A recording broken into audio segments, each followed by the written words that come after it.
Assalamualaikum warahmatullahi wabarakatuh. Perkenalkan Ibu, nama saya Tasya Nandika dengan NIM 0314242035. Saya berasal dari Prodi Tadris Bahasa Indonesia di kelas 1 dan Fakultas Ilmu Tarbiyah dan Keguruan.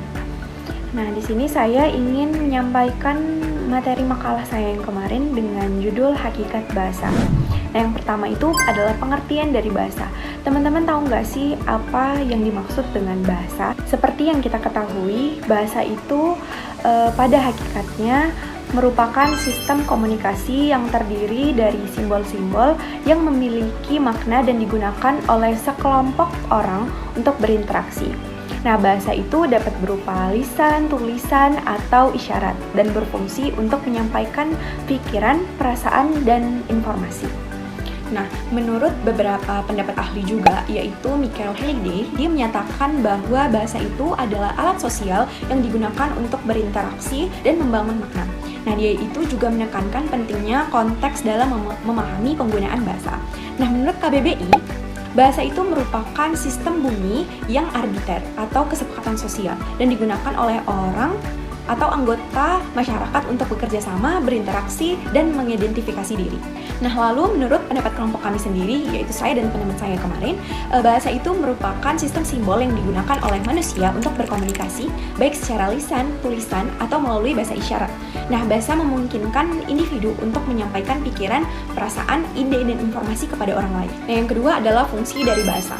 Nah, secara umum itu, dalam kehidupan bermasyarakat, bahasa mempunyai fungsi utama sebagai alat komunikasi untuk berinteraksi. Namun ada juga fungsi lain selain untuk sebagai alat berkomunikasi atau berinteraksi, yaitu yang pertama sebagai alat untuk mengungkapkan perasaan atau mengekspresikan diri.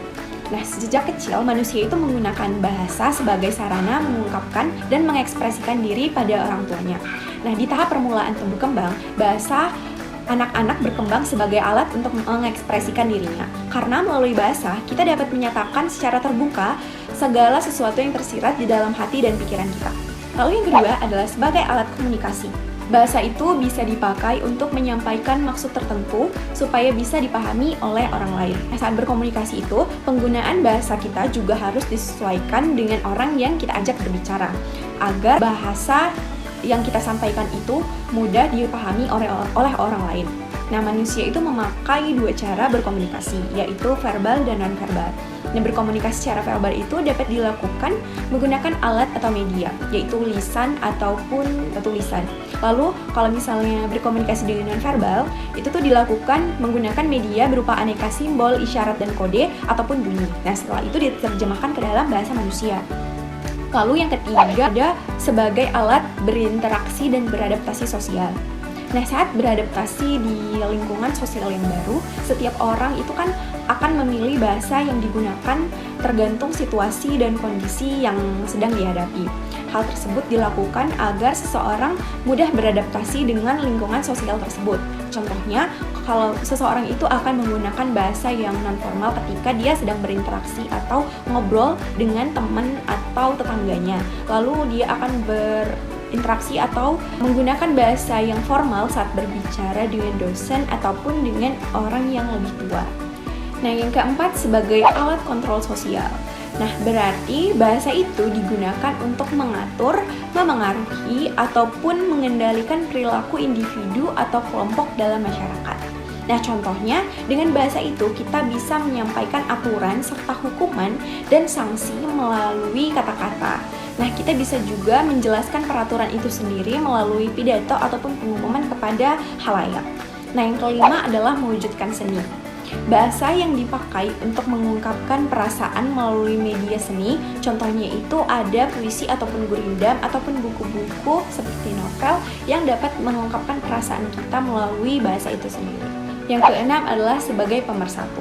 Karena Indonesia ini merupakan negara kepulauan yang pastinya memiliki berbagai budaya, adat, dan bahasa di masyarakat, pasti negara kita itu harus menetapkan bahasa ibu, yaitu kita tetapkan sebagai bahasa Indonesia yang merupakan alat pemersatu.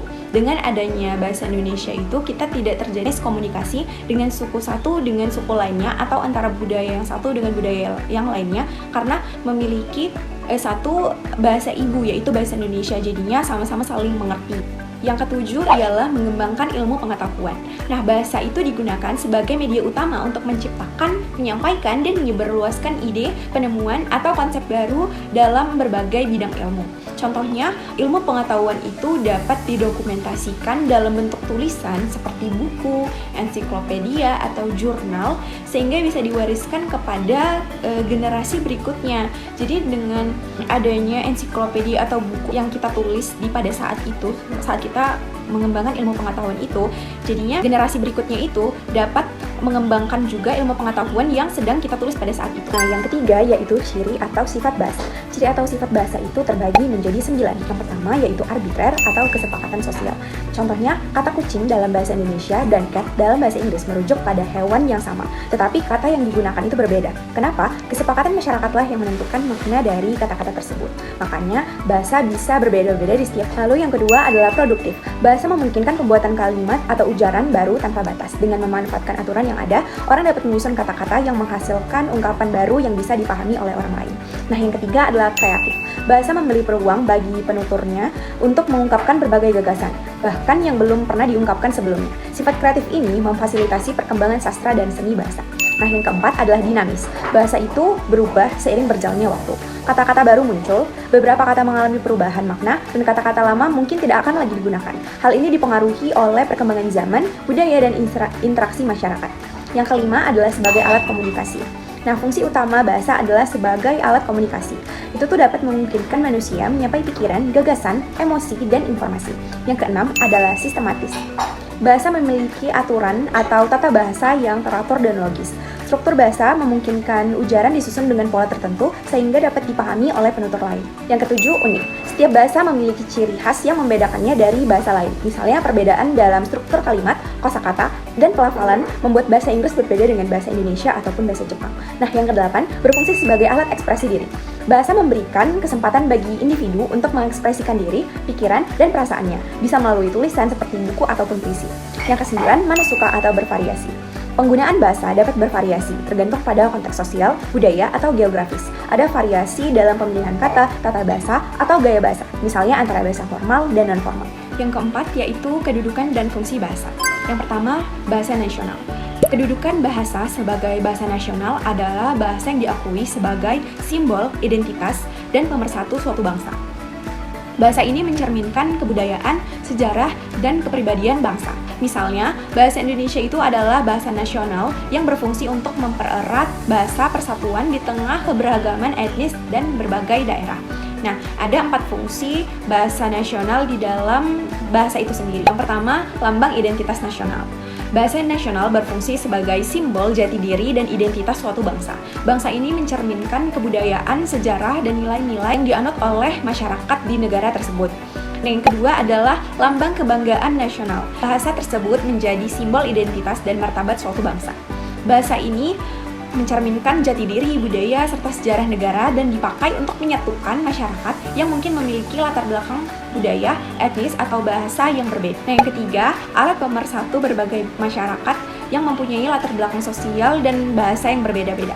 Salah satu fungsi penting bahasa nasional adalah sebagai alat pemersatu di tengah keberagaman etnis, budaya, dan bahasa daerah. Di negara yang memiliki banyak bahasa daerah seperti di Indonesia ini, bahasa nasional atau bahasa Indonesia berperan sebagai bahasa penghubung yang dapat dipahami oleh seluruh lapisan masyarakat. Fungsi yang keempat yaitu alat perhubungan antara budaya dan daerah.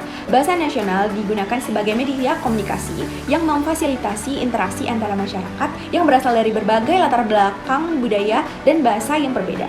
Nah, dengan adanya bahasa nasional, orang dari berbagai suku dan daerah dapat berkomunikasi tanpa hambatan bahasa dengan menggunakan bahasa Indonesia itu sendiri. Nah, yang kedua, kedudukannya yaitu bahasa negara. Bahasa negara adalah bahasa yang diakui secara resmi oleh pemerintah untuk digunakan dalam administrasi pemerintahan, pendidikan, hukum, dan lembaga-lembaga negara. Fungsinya adalah untuk memastikan adanya keseragaman dalam administrasi negara dan komunikasi antara pemerintah dengan masyarakat. Adapun keempat fungsi dari bahasa negara itu, yang pertama, bahasa resmi negara.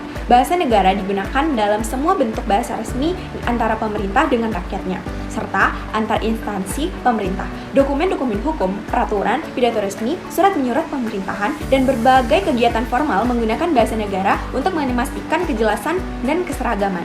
Yang kedua, bahasa berfungsi sebagai pengantar resmi di lembaga-lembaga pendidikan. Bahasa negara menjadi bahasa utama dalam sistem pendidikan nasional. Pengajaran di sekolah, universitas, dan institusi pendidikan lainnya menggunakan bahasa negara untuk menyampaikan ilmu pengetahuan. Fungsi yang ketiga yaitu bahasa resmi dalam perhubungan tingkat nasional untuk kepentingan perencanaan dan pelaksanaan pembangunan serta pemerintah. Yang keempat dan terakhir adalah bahasa resmi di dalam pengembangan kebudayaan dan pemanfaatan ilmu pengetahuan serta teknologi. Melalui bahasa negara, perkembangan budaya, ilmu pengetahuan, dan teknologi disebarluaskan ke seluruh masyarakat. Bahasa negara juga digunakan untuk mengembangkan istilah-istilah baru, terutama di dalam bidang sains dan teknologi, agar dapat dipahami dengan mudah oleh masyarakat luas ataupun pembacanya. Perbedaan antara bahasa nasional dan bahasa negara terletak pada fungsinya dalam kehidupan. Bahasa nasional dan bahasa negara adalah bahasa yang sama, seperti halnya bahasa Indonesia, namun fungsi dan perannya berbeda dalam konteks yang lebih spesifik. Mungkin itu saja presentasi video yang dapat saya sampaikan. Lebih dan kurangnya saya mohon maaf. Wassalamualaikum warahmatullahi wabarakatuh. Terima kasih.